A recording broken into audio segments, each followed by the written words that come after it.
pagdududa, kailangan kung mag-file ka ng kaso, it should be based on evidence. Hindi dahil based lang sa chismis. Based lang sa mga marites dyan na walang ginagawa kung hindi nakichismis sa mga kapitbahay na yan. Hindi pwede chismis lang pag-uusapan. Kailangan based sa batas at based sa ebidensya. Ano mga evidence? For example, adultery. Yung asawa mong babae, buntis, pinadna mo, hindi ikaw yung anak, adultery na yun. Bakit nabuntis yan? Na hindi mo naman ginalaw yun kasi you are an OFW. Tapos pagbalik mo dito sa 3 years ka doon sa 3 years ka doon sa Hong Kong o sa Saudi Arabia. 3 years ka hindi mo uwi.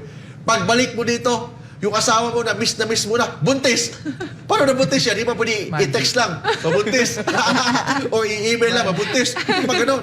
So ibig sabihin, iba DNA mo. Pag DNA, yes, positive, hindi sa'yo ang bata. Yan, adultery yan.